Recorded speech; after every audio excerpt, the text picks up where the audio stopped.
especially if the last guest never left. The Rosewell Inn was quiet that night. A light rain pattered against the windows, mist curling around the gutters like smoke. Miles, the new night guard, sipped stale coffee behind the front desk. The hotel had been mostly empty for weeks. Just a few road-weary travelers and one old couple who never left their room. The only thing new was room 209. It had been locked for decades. No bookings, no cleaning staff, no one. Miles had asked the manager about it once. The man's face went pale like he'd swallowed ice water. "Don't worry about that room," he said quickly. "Just keep the door locked." But 3 nights ago, the lock had changed. Someone, corporate, maybe ordered 209 to be reopened. They sent in a cleaning crew, repainted the door, replaced the furniture. No one mentioned what had happened in 1986. Miles knew bits of it, whispers mostly. A man was found dead inside, alone. The mirror shattered, a word carved into the door. "Look," the official report called it a breakdown, but staff spoke of voices, reflections that didn't match, of someone or something still moving behind the glass. Tonight, for the first time, room 209 had a guest, a woman in her 30s. Tired eyes, checked in just before midnight. Miles watched her on the hallway camera. She stopped at the door, hesitated, then entered. The feed went static for half a second. He blinked. When it came back, the hallway was empty. Midnight came. Miles stood to stretch, and then he heard it. Tap, tap, tap. From the monitor, no audio was on, but on the screen, the door to room 209 was trembling, like someone knocking. From the inside, he leaned in. Tap, tap, tap. The woman hadn't come out. Maybe she needed help. Miles grabbed his flashlight and keys, heading to the elevator. The old hotel groaned around him, like it resented being disturbed. The hallway on the second floor was quiet, carpet soaked in silence. He walked slowly, stopping at room 209. No sound. He knocked. Once, twice. "Ma'am, you are right in there." Silence. Then, a whisper, right behind him. "Ah." He spun. No one was there. The hallway was empty. His breath caught. The air was colder now. He turned back to the door, and it was open. Just a crack. Inside, darkness. He stepped in. The room was neat, the bed untouched. The air smelled of lavender and something metallic. The mirror on the far wall stood tall, unbroken, clean. Miles stared at it. Something about the reflection was off. He was alone, and yet, in the mirror he wasn't. There was someone behind him. A woman, pale, hair covering her face. He turned. Nothing. Turned back to the mirror. She was closer now, standing right behind him. He couldn't breathe. He took a step back and knocked something over. A vase shattered. Light flickered. The woman in the mirror lifted her head, eyes black as obsidian. She mouthed one word. "Look." Then the mirror cracked. Bang. Miles screamed, fell backwards, and the lights died. When he came to, he was lying outside the room. The door was shut, locked. His flashlight flickered in his hand. The hallway was dead silent.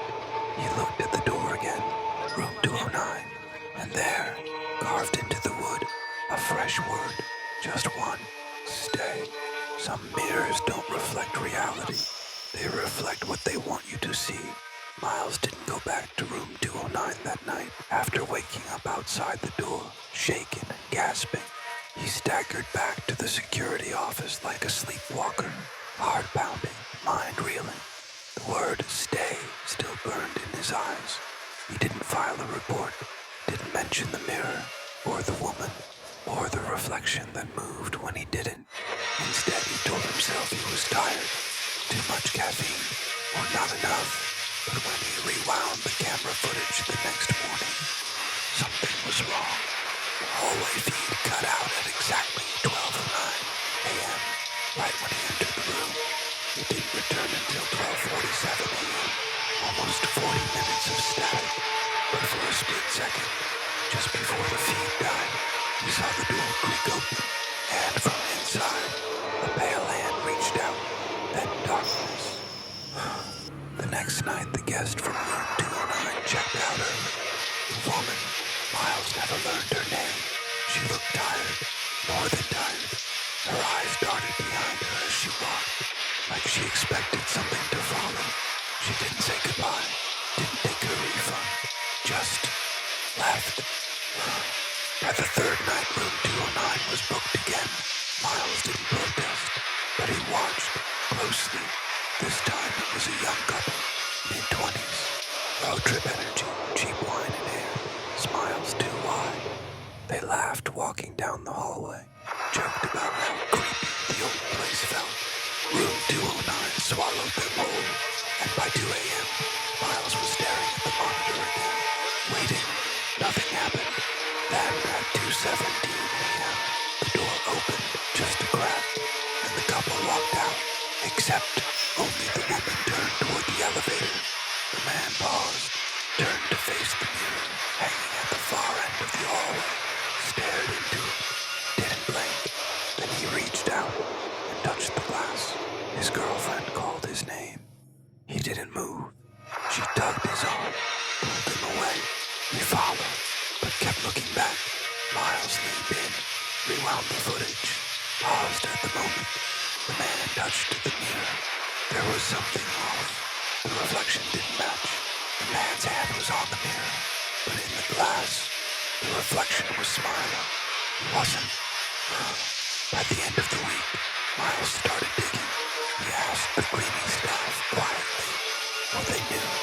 Most refused to talk. One old janitor, Tom, finally said something.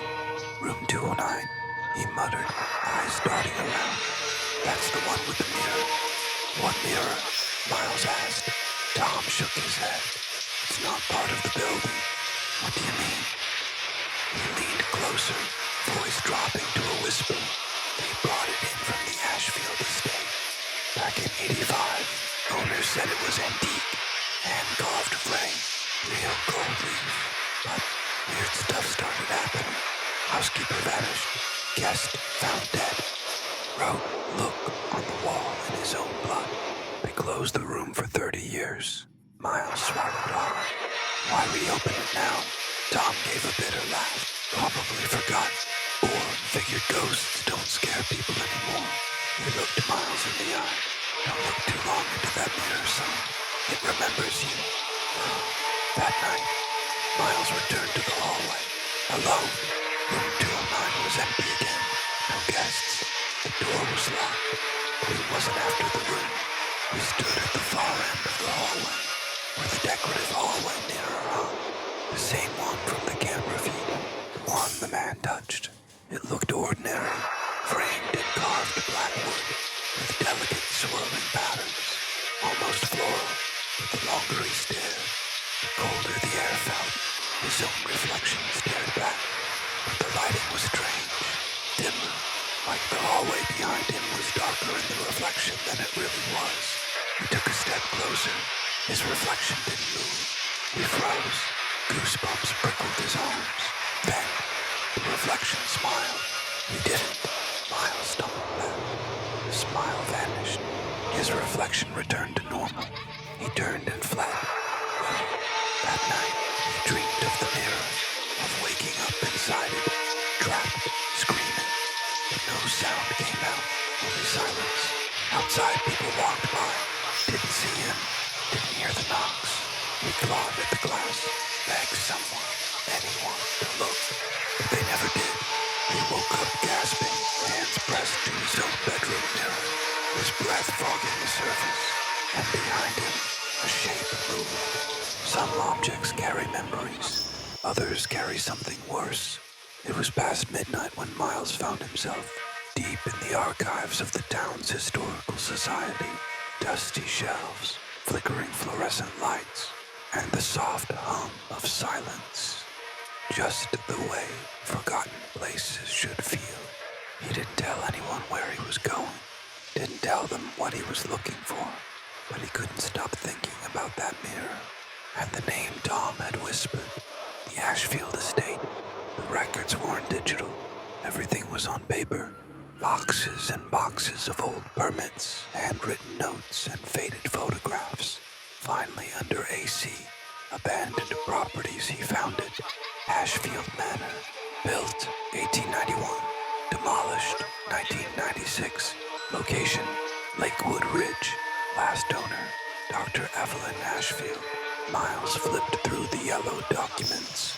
There was something unsettling about the place, even in pictures. A looming Victorian mansion with tall spires, overgrown hedges, and windows like eyes. It looked wrong, like it didn't belong on this side of the mirror. One photo in particular caught his breath. The parlor room, and there it was, the mirror, tall, black frame, intricate carvings, like thorned vines spiraling along the edges, and in the reflection, a figure, a woman in a black dress standing just out of frame. But no one stood there in the actual room. Evelyn Ashfield. Miles dug deeper. She wasn't a doctor of medicine. She studied parapsychology, held seance, collected occult artifacts. Her estate was infamous in the 1960s for its strange parties, elite guests from across the country coming not to dine, but to watch. They said Evelyn owned a mirror that speaks. Some called it a portal, others called it a prison. But after 1972, all records stopped. Just silence. No sales, no visitors, no death certificate. Just a note. Property condemned after disappearance of 5 residents. No bodies recovered. Artifacts relocated to public holdings. And then one last sentence scribbled at the bottom. Do not store the mirror with other objects. Keep isolated. Room must be sealed when not observed. Miles leaned back, heart pounding. They had moved the mirror, put it in room 209, and forgot. That night, the mirror called him, not with sound, but with silence, an unnatural stillness in the hotel hallway, like the building was holding its breath. Miles stood in front of it again. The mirror looked darker than before, more reflective, more alive. He stared at his own face, waited. 1 minute, 2. His reflection blinked. He didn't. It was subtle, a twitch of the eye, a quirk of the lips, but enough. The thing in the mirror was not him, and it was getting bolder. The next guest to check into room 209 didn't check out. It was an older man, traveling alone, paid cash, no ID. He went into the room at 10:45 p.m. By morning, the bed was still made. The lights were still on, but he was gone. Miles reviewed the camera feed. 2:12 a.m. The man opens the bathroom door. 2:13 a.m. He stares at the mirror above the sink. 2:14 a.m. He leans closer. 2:15 a.m. His reflection turns around and walks away. The man doesn't move. The footage ends there. No exit, no sound, just gone. Miles decided that night he would end it. He waited until 3 a.m. The hotel silent and empty, armed with a crowbar. He unlocked room 209 and stepped inside. The room was cold, colder than any place had a right to be. The mirror stood against the far wall, tall and watching. He didn't hesitate, didn't think. He raised the crowbar and struck. The glass didn't break. Instead, it rippled like water, and from within, 2 pale hands reached out. Fingers first, then wrists, then arms. Miles froze. The mirror pulled him forward, like gravity.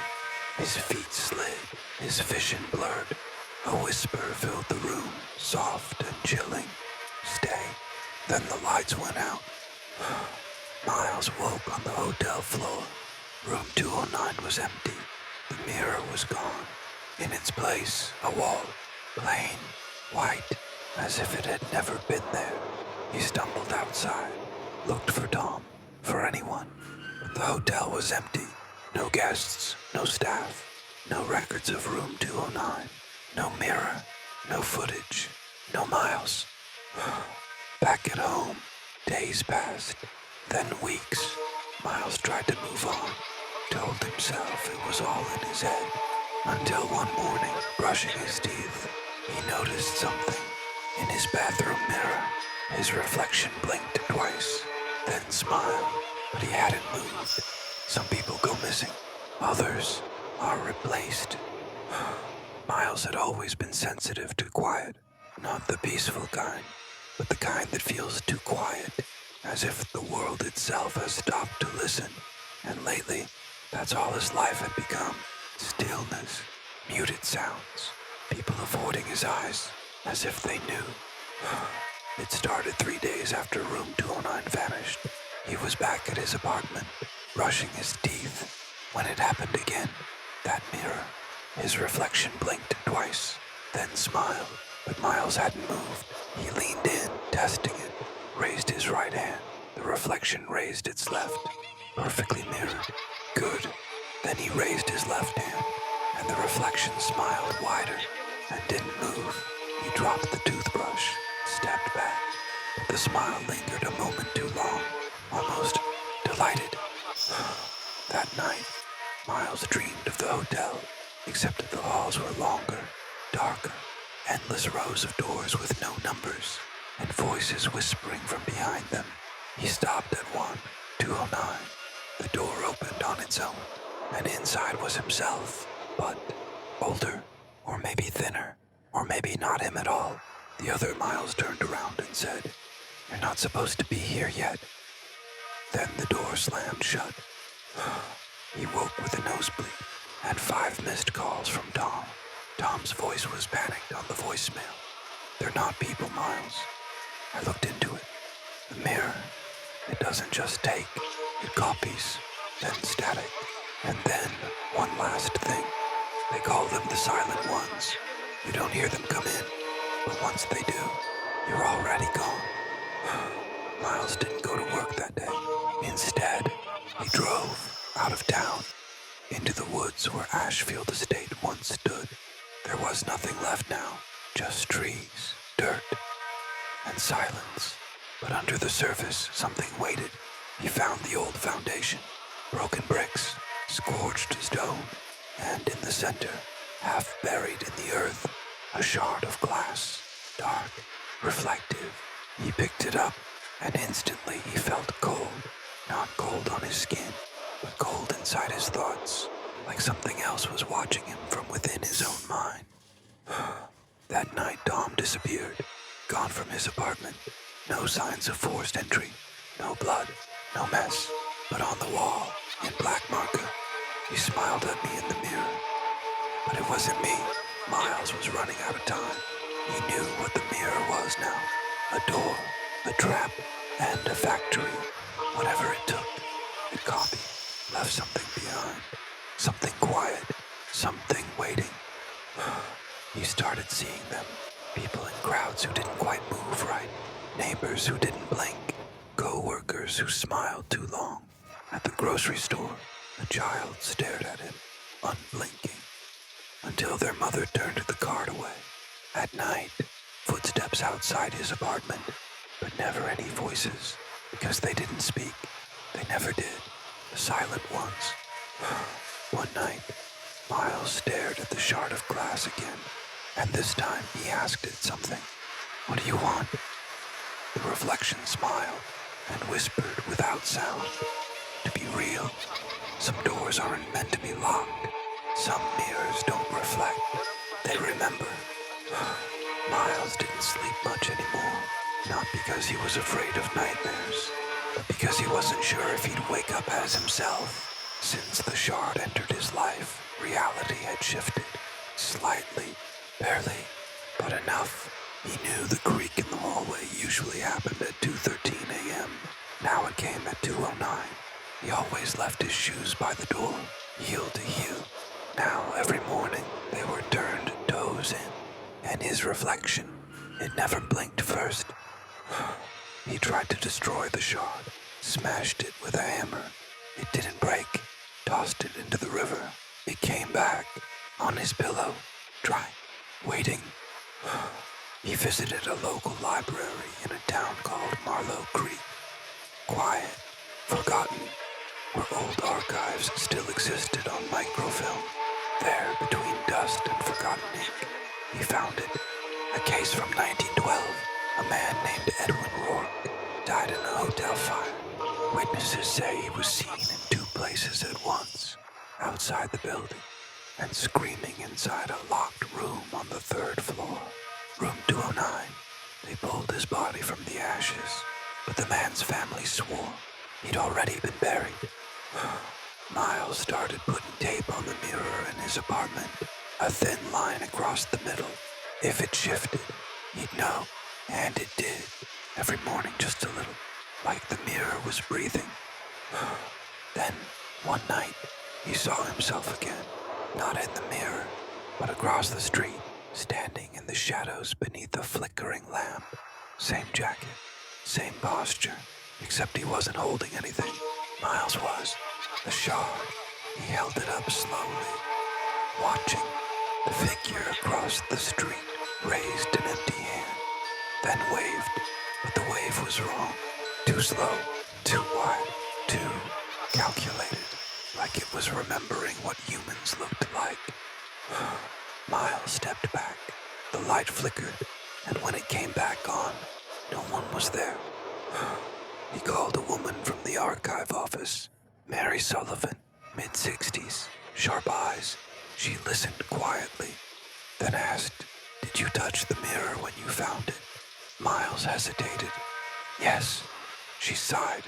"Then it's too late." She told him about the door theory. "Every mirror is a potential doorway," she said. "But most are dead, empty, reflections only. But some remember what they once were, and when someone looks into them with emotion, fear, anger, grief, they wake up. The silent ones come through first, then something bigger." She called it the becoming. "The door never closed in room 209, she said. "It just changed walls." Miles asked her how to stop it. Mary paused, then said, "You can't stop the door, but you can stop yourself from being the way in." That night, Miles did something reckless. He placed the shard of mirror flat on his kitchen table, lit a circle of candles, and spoke out loud. "If you want to be real, take me." The room dropped 20 degrees. The flame flickered, and from the shard, a voice that was almost his own. "We already have." He looked up and saw himself standing behind him in the reflection, but when he turned around, nothing was there. Yet, when he looked back, the mirror version remained, watching, smiling, and on its face, a tiny drop of blood beneath the eye. Sometimes, when you stare long enough into the mirror, something else stares back. Miles had always thought reflections were harmless. They mimicked, copied. They didn't remember. But now, his didn't just remember. It watched. He stopped sleeping near the mirror, but it didn't matter. Reflections don't just live in mirrors. He saw them in window panes, in storefront glass, in dark puddles after rain. And in all of them, the faces weren't his. Not anymore. One night, while brushing his teeth, he glanced up and saw someone else in the mirror. Not a stranger, but a woman, pale, late 30s, wearing a hospital gown. Her lips moved, but no sound came out. Then she pressed her hand against the inside of the mirror, and in the foggy glass, scrawled backwards, were the words, "Get out while you're still you." Miles dropped his toothbrush. When he looked back up, she was gone. He began keeping a journal, not of his thoughts, but of the faces. He saw a man in a firefighter's uniform, a boy with freckles and a missing tooth, an old man in a military coat, They would flicker into view for a heartbeat, then vanish. Some cried, some screamed, one just stared. Mary Sullivan called him a week later. Her voice was shaky. "I found something," she said. "There's a list." "A list of what?" She hesitated. "Missing people, all last seen in rooms with antique mirrors. Same description, same dimensions. And one more thing." Miles held his breath. They were all left-handed. He dropped the phone because Miles was due. He went to a motel 2 towns over, room 12. No mirrors, no windows. He wanted isolation, but the TV was off, and in its black screen, he saw a child's face pressed against the inside, crying, mouth open, but no sound, just like the woman.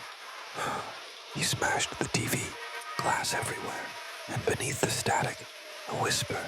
1 became 2, now 1. Must undo. That night, Miles dreamed he was inside the mirror. Everything was flipped. Words, colors, motion. He stood in a long hallway, dozens of mirrors on either side, and behind each one, a face, some asleep, some screaming, all trapped. He turned a corner. At the end of the hallway was a door, room 209. He reached for the handle and saw that his reflection didn't follow. It just stood there, smiling, and whispered. Almost there, he woke up gasping, blood on his pillow. Not his, not from a wound. It dripped from the ceiling. He looked up, no stain, just smooth white paint, but the mirror shard on the table had a fresh red print on it. A hand, small, child-sized. Miles went back to Mary's house, but someone else opened the door, a man in his 40s. "Yes, I'm looking for Mary Sullivan." The man blinked. "She passed away 2 nights ago. Heart attack." Miles stepped back. "No, I spoke to her yesterday." The man frowned. "That's impossible." He left without another word, but as he walked to his car, he passed by a dusty window. In the reflection, Mary was standing behind him, mouth open, eyes wide, trying to scream, but no sound, just fog on the glass. Later that night, Miles opened his journal. There, on the last page, words he hadn't written. "Your turn next. Mirrors full." And beneath that, a small drawing of room 209, with the door slightly open. The veil isn't broken. It's just thin, and the static, that's them, trying to speak. The hum started the moment Miles turned off all the lights. Low, faint, like an old TV left on in another room. But he didn't own a TV anymore. He'd smashed the last one, yet the sound remained, growing. Every reflective surface was covered now. Windows, phone screen, faucet, even the microwave door had duct tape over it. But the sound still came from inside his head maybe, or from behind the walls, or beneath the floorboards. One night, he finally snapped. He pulled out his laptop, opened the camera app, and turned it to face himself. He had to know. He stared for 10 minutes.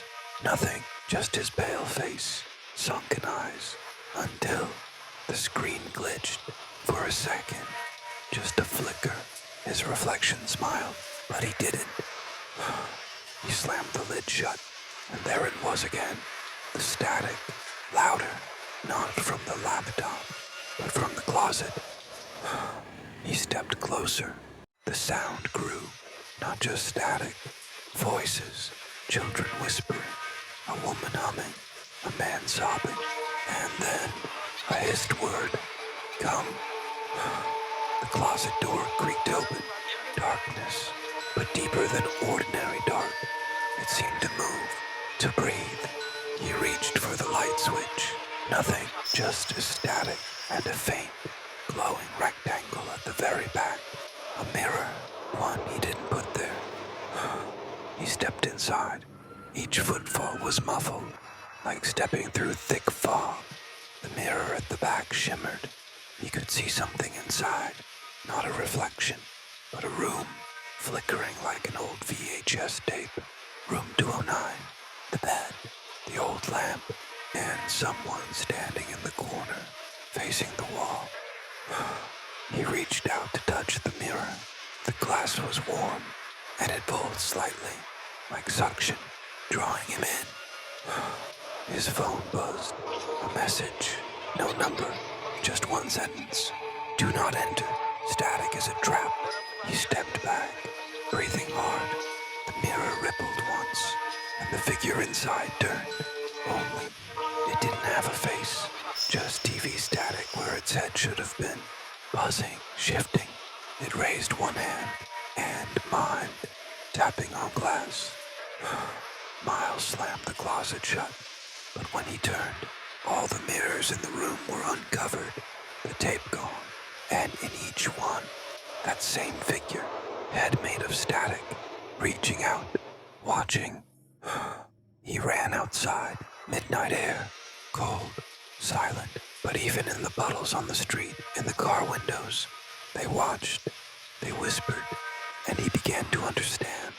The mirror wasn't the door, the static was. He drove for hours, no destination, just distance. At one point he passed a gas station. He stopped, went inside, and froze. Every security monitor above the register showed the same feed. Room 209, empty, except for the mirror, and in it, himself, standing still, not moving, eyes closed, like sleepwalking. The clerk asked, "You all right, man?" Miles didn't answer. He was staring at the screen, because now, his reflection opened its eyes and whispered, "You're already here." He ran, back to the car, but it wouldn't start. The dashboard flickered with static, then it went black, all windows fogged, and in the fog, drawn by an invisible hand, "Let us out." He screamed, and in response, the mirrors screamed back, every reflection and every surface around him, all the trapped souls, Mary, the child, the old soldier, the woman from the motel, and now, himself, all crying out together, a chorus of frantic silence. Suddenly, the static stopped. Everything fell quiet, too quiet, and then a final message appeared on the rearview mirror, scratched in from the inside. Room 209 is not a place. It's a reflection of you. There are reflections that don't reflect. They remember. Miles hadn't slept in 3 days. Not really. Just flashes, moments. He'd close his eyes and suddenly be inside room 209 again. The sound of the old air conditioner humming. The soft tap of footsteps behind him. And the mirror. Always the mirror. Watching. He tried smashing it. Didn't work. Every time he broke one, another appeared. Even in bottles, sunglasses, rearview mirrors. And now, his eyes. He looked in the bathroom mirror that morning and didn't blink. But his reflection did. The static was changing too. It wasn't just noise anymore. It was voices, memories, echoes of things that hadn't happened yet. Sometimes he heard himself saying things he hadn't said. Not yet. Not in this world. Desperate, Miles drove to the library. He remembered something. The motel guest book had listed an author's name, C.F. Halverson. Checked in, never checked out. He found her old books in the back, dusty shelf, a thin volume titled Through the Silver, no publisher, no barcode, just a dedication to those who see too much. He read, and the words cut through him like knives. Mirrors are more than light and glass. They are reservoirs for thought. They remember what we forget. If something crosses over, it must take a place. One enters, one must stay behind. His phone buzzed. Unknown number again. One word. Tonight. He returned to the motel. The room was different now. Colder. the bed untouched, the light above the mirror flickering. He stood in front of it. His reflection was waiting. It smiled. He did not. Then it held up a handwritten note. He read it through the glass. "Let me live, or you never leave." Miles raised his hand. The reflection did not. They weren't synced anymore. They hadn't been for a while. He could feel it now. The thing in the mirror wasn't trying to get out. It was waiting for him to give up, to trade places. He remembered the book. One enters, one must stay behind. But what if he didn't? What if he didn't play by the rule? He reached into his bag and pulled out something silver, a small antique pocket mirror. He'd bought it earlier that day at a pawn shop. The owner had warned him, "Don't show it to a lie." Now he held it against the main mirror, glass to glass, silver on silver. A static screamed. The mirror cracked, not shattered, fractured. A web of white veins crawled across the surface like frost, and in that instant, he saw them all. Every trapped soul, faces in the silver cracks, screaming, begging, frozen. He saw C.F. Halverson, her mouth open in a wordless cry. The child, the man in military fatigues, the faceless woman in a wedding dress, and finally, his own reflection, but not the smiling one. The real one, eyes wide, terror-stricken, mouth forming the word, "Run." Miles staggered back. The mirror pulsed once like a heartbeat. Then, darkness. He woke on the floor. No mirror, no static. Room 209, normal, clean even. But his phone was gone. His clothes different, older. The carpet had changed. So had the lamp. And in the corner, a suitcase he didn't own. A notebook on the desk. He opened it. The handwriting was his. First page. "This is room 209. If you're reading this, I didn't make it out. Every mirror opens a door, but not every door leads to a room you can leave." When Miles woke up, the air felt thinner. It wasn't room 209 anymore. Not quite. Same wallpaper, same carpet. But something was off. No windows, no divvy. The door had no handle, only a number, 212B. He blinked, then checked his watch. It ticked backward, and in the far corner, under dim orange light, a mirror, old, tall, carved frame, but the surface was rippling, not glass, liquid. A low hum vibrated the room. From behind the mirror, a voice whispered, "This isn't your first time, is it, Miles?" He turned. No one, just that humming mirror, and a crack forming across its surface, like a smile. He picked up the notebook again. More pages were filled. His handwriting. But he didn't remember writing any of it. Between the real and the reflected lies the corridor of forgotten rooms. Every wrong turn traps another. He turned to the next page. A map, crude, hand-drawn. It showed rooms, dozens, labeled with the strange numbers. 2-1, 2-7, 2-9, 2-12B, 9-17, and one with no number, just a scribbled note. "Do not enter unless you want to forget yourself." Miles tore the page out, folded it. The air grew cold. He walked toward the mirror. No reflection, just fog. He touched the surface, wet, like dipping his fingers into ice water. Then he heard footsteps, not behind him, inside the mirror, running. Then bang, something slammed into the other side. A face, not his, no skin, just bone. It whispered through cracked teeth, "Stop opening doors you can't close," and vanished. He pulled back. The mirror now showed another room, not 212B, a hallway, dim, stretched into infinity, each wall lined with mirrors, some broken, some screaming. some whispering names. He recognized a few, his old teachers, a neighbor, his mother. The hum returned, stronger now. He had to move.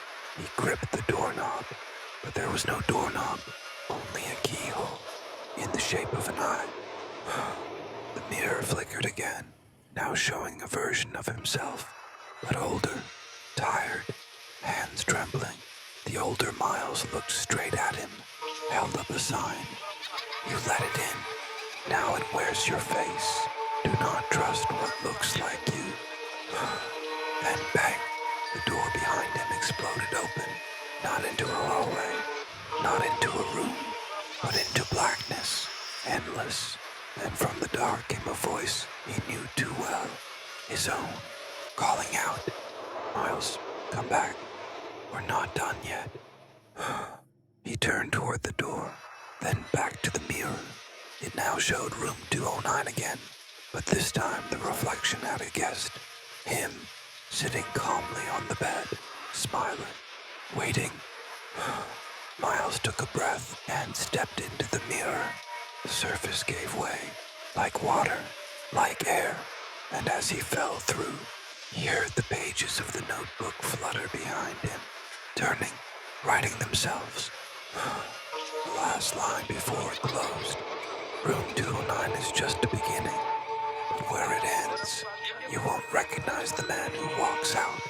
In the end, it was never about the room. It was about what followed you out of it. Miles woke up, back on the bed, room 209, but it wasn't the same. The air was still, too still, like the room was holding its breath. The mirror stood across from him, untouched, unbroken, but he could feel something watching him from the other side. Not a presence, an absence, like something had left the mirror and entered the room. He checked his notebook. More pages now. New handwriting. Not his. Not even human. Sharp. Slanted.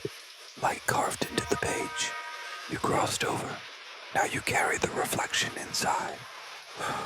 He stood, looked into the mirror, and saw himself, but not quite. The reflection blinked slower. Its eyes were darker. Too dark. Like pools of ink. And it smiled. But he didn't. He stepped back. The mirror self stepped forward, still smiling, still staring. Then it raised its hand and pointed behind him. Miles turned around. The door was open, but the hallway beyond was wrong, upside down, walls pulsing, lights flickering red, and somewhere down the hall a whisper. He left, but something else came back. He looked at the mirror again.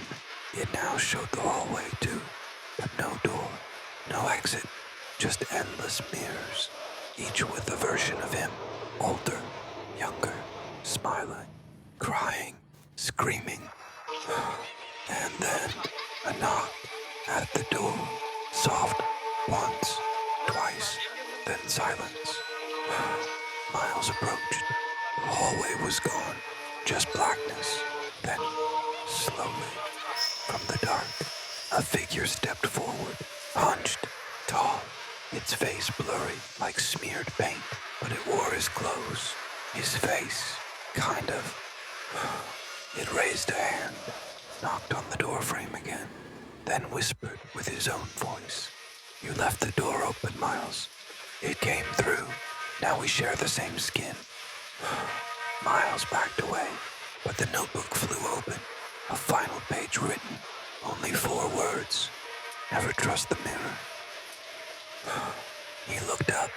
The mirror was gone, replaced by a window. Outside, daylight, trees, normal. His car parked under the motel sign.